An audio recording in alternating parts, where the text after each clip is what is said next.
Greetings all, it's Blue Knight, and welcome back to Super Luigi Galaxy. Previously, we spent a lot of time in Dreadnought Galaxy, collecting the remaining power stars there, aside from this Prankster Comet, which just spawned recently, as well as taking care of the Guardians 1-star Galaxy, Matter Splatter. Today we're gonna head back to Dreadnought to take care of this Speedy Comet. And I'm pretty sure that this was gonna be revolved around the top bed that we just faced recently. You might think this would have been like a Daredevil comic, but I know for a fact we did have a Top Maniac Daredevil run last time. Instead, this is gonna be a speed run against the Top Man tribe. So we won't have the dilly-dally here, but then again, these speedy comets aren't really the toughest thing in the world, so I'm not really worried about this. And we have a whopping 6 minutes to go through this as well. Probably the biggest time limit that we've ever faced in this entire game to date. Or probably in this game period, come to think of it. So they're really generous at how much time they give you here. Probably because this galaxy is a lot bigger than the player might expect. That's probably why you do get such a hefty time limit. Well, if we're fast enough, we might make that time limit look like a joke. Let's be real about that. But that depends on how fast I am willing to go through this. Okay, let's slam down on this switch. I'm not gonna dilly-dally at all, I'm just gonna try to get through this as fast as possible because we did see the entirety of this star in the past already. Actually, it was really recent, what am I saying? I'm saying like it's some long war that took place ages ago, which is not the case. It was like the other day, or whenever I'm gonna post that video. It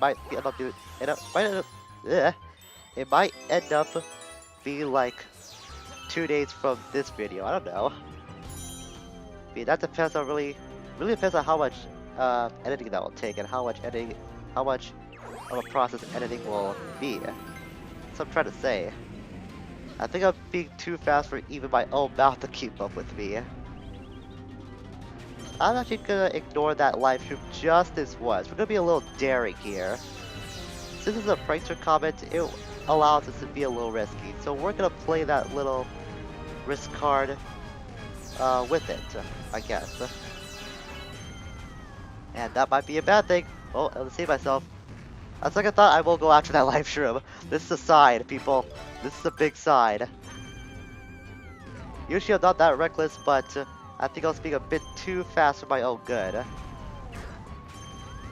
That's kind of the bad thing when it comes to me about time limits. I try to go through it as fast as possible, and sometimes it can really mess up my skills. Because, of course, you're under such pressure that the game is now encouraging you to go fast. Ignore the obvious gotta go fast joke, but that's kind of always been the thing with me and time limits. And it's kind of a thing that I really don't like. It's probably just more of a me problem rather than just the games that I play that involve time limits or time limit scenarios. So it's probably just I got myself to blame for that. But that's always been the thing with me and time limit missions. Let's say that. So let's go through this area again. This time we're not even gonna try to bother with those spike sentry beams, or for those chests for that matter. Let's get to a launch star.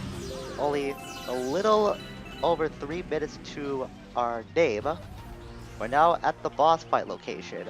Ignore these top men because of course time limit. And look at these stumps along the way. Not gonna see no of those things, at least most of those. And now it's time for round 4 with Top Maniac, the final battle with the leader of the Top Man tribe. Okay, let's spin this guy into the red fence very quickly. Of course, one thing I forgot to mention from the last fight we did have with Top Maniac is to stay away from him when he does try to land, because that can hurt you and will set you on fire actually. It does have a burning effect if that happens to you. At least that's what I recall from memory. I was able to handle Top Maniac rather quickly this time around. And with only 2 minutes and 31 seconds left, we got, I think, is our 109th Power Star. There's only 11 more to go. Not that much left in the game. But that doesn't mean this game's gonna go down without a fight. Top Man Tribe speedrun complete.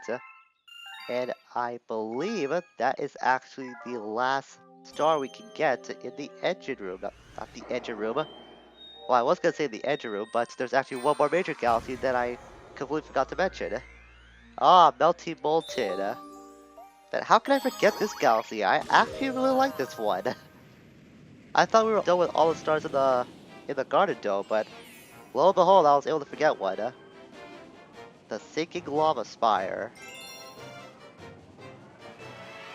I feel really foolish in forgetting one of my more memorable galaxies. I'm not sure why. Much like one that I talked about recently, I don't remember which galaxy I talked about. I think it was Deep Dark that I mentioned. This isn't really a level that I rank up there as like my top 5 or top 3 favorite galaxies, but this is one that always stuck with me. It's been one galaxy that I always remember after many playthroughs. Even after some of my early playthroughs, this was just one galaxy that just really stuck with my mind. I'm not sure why. It isn't really anything that special to me when it comes to talking about Melty Molten. Maybe I just find it to be really relaxing knowing that this is our final galaxy in the entire game. As well as it's just not that difficult to go through. It's more like a leisurely stroll whenever I do go through Melty Molten, to be quite honest. So I really don't want to lower Melty Molten to like very easy stature because of how I'm talking about it, but that's how I've always felt about it. That doesn't mean it's like the easiest thing in the world though. Don't take that away from what I'm saying. It does have its challenging moments, but it's not like the most uber difficult thing in the world. So jump across here. Where was at the top of this structure? That's just a couple coins, nothing more. So we'll take this Sling Star and you launch over here. This Sling Star over there. But don't go into that launch star quite yet, because we go down here, there's a switch that will make a bunch of star bits appear. You can gather as many as you can before the volcano starts to erupt. Then take the launch star after you gather as many star bits as possible. And look at that! That is an amazing shot. Volcano erupting as you're just flying away from it. That is such a cool image. And the volcano does continue to spew after it erupts too. I really like that image quite a lot. That's one image that's always stuck with me. Speaking of which, we've encountered yet another Hungry Luma here. 80 star bits. I'm pretty sure, yeah, we have more than enough. Over 23 exactly. Yeah, that took quite a bit of time, not gonna lie about that. Again, just go to show just how hungry these Hungry Lumas are really starting to get now. Makes sense because we're a late game, so this is where some of the more difficult tasks of this game is starting to take place now. But I don't think we have to worry about Hungry Lumas outside back at the Comet Observatory, come to think of it. So I could be wrong. I'm pretty sure we haven't had the one that spawned outside the Garden Dome appear yet, because that's gonna happen at some point if the rest of the domes we've been through have been any indication. Okay, so there's more of these little cinders that we have to worry about. We have to try to gang up here. Because eliminating one can help quite a bit. And not running into the lava, that's not gonna help at all. But if you can just stun them momentarily like I am, then that could buy you probably enough time to get away from them if they aren't ganging up on you like so. And I have neglected to mention that we're collecting silver stars at this point, even though you can see it, but it's still worth mentioning. Like always, you have to collect at least 5 silver stars in a certain area before we can make it for the power star. I think these are these Poneglyphs again that we're seeing, though we can't do anything about them. I don't know how they just disappeared like that after a short amount of time. Well, at least we got that final silver star above that fire bar. And that forms the power star, which is actually not far from where we just got that last that last silver star. Just have to remember where it is now. Oh, come on, Luigi, don't die now. Don't die now, Luigi. Oh, don't stay on the fire bar. Okay, just stay there. The power star's off to the left. I actually didn't know where it was, to be honest, so that way I was panicking a little bit. Oh, come on, get it? Okay, good. That got a little hairy at the end. I was being really careless there, and I almost died as a result. Not to mention that the power star was right within, like, arm's reach. That would have been so embarrassing if I did die there. Also, we're down to the final 10 stars. Getting ever so closer to the full 120. But of course, that wasn't the real power star we had to collect back in Melty Molten. That was actually the fourth one. So I'm gonna meet you back to where we just erupted the volcano. Just so you know, there is a third launch star below the one that leads you to the launch star, so that's something to keep in mind, but it only leads to a couple of coins, so it's not really that worth it to go through, unless you're in need of some help. So now that we're back here, now use these pole stars to our advantage. And we'll have to be a bit careful on where we move now, because we got all these fireballs that are just transporting from I guess Fireball Planet to Fireball Planet. And there's a live stream there. I'm actually gonna collect that because I already did take a hit, so that might be a bad sign of things to come if I'm not too careful on what I do next. Okay, there's a fireball that's gonna be going from one side to the other over there. Then we can just go around this last fire planet, and we'll be on our way to the next location. Actually, what's coming up here is gonna be a really cool shot. Take this launch star, and we'll go in between those little spires. There's also some starbits in the lava as well. I don't know why, but this is another really cool shot, Melty Molten.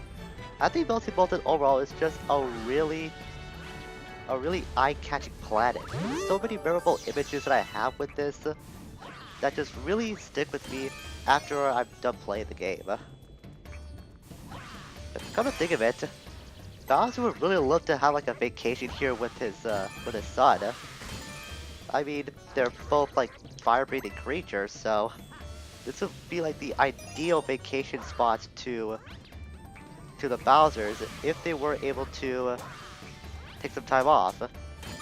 Not regarding what happened back in Super Mario Sunshine. Okay, so one last star chip that I missed out on. So that's always a common occurrence for me here, is that I always miss out on one last star chip on this planet. I don't know why. Just one of those things that just always happens. Just when I thought I already got all the pieces I need to assemble that launch star, there's always one last chip that I just always forget about. And it really just varies from playthrough to playthrough. Most of the time it's probably that one we just collected before that launch star formed. Run across this falling platform. There's actually more than one. So if we head over here, I believe this is where the power star will be at the top. Yeah, right there encased in that crystal. But for some reason, the minute we step on this lava spire, the whole thing is now starting to sink into the lava, or the lava's rising. Take your pick, really. So now we gotta haul ass and get to the top before we're cooked. So you can collect starbits here, but don't waste too much time in focusing on them at all. Whoa, that was really cool timing on my part there. I thought I was actually gonna take a hit from that boulder, if I'm being honest. Step on that switch. There's a jump slot here. They really tease you with a bunch of starbits on this last area. There's a lot encased in these crystals. There's one we just passed through that happened to have a bunch of starbits in that hidden block. Also these little cinders along the way. But this isn't that difficult to go through. At least if you're not focusing on starbits like I am. Which is really unfortunate too, because they tease you with so many starbits. You can be so filthy rich off of bits if you're able to collect all those. Me, I really don't take the chance because I don't really trust myself in trying to collect them all in time. That's one more power star for us.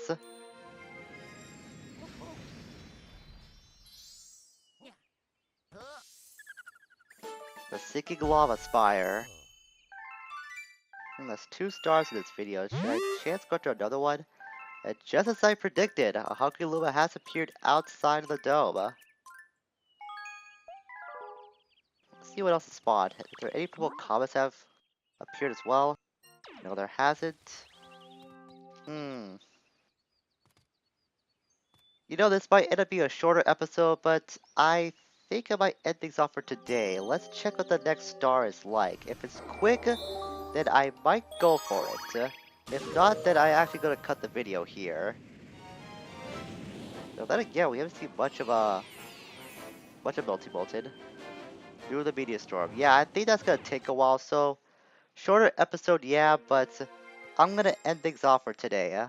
It just seems like a good spot to end on. I just feel that way. So really, there's no big thing that's coming up. It's just something I just feel like will be a good place to end on.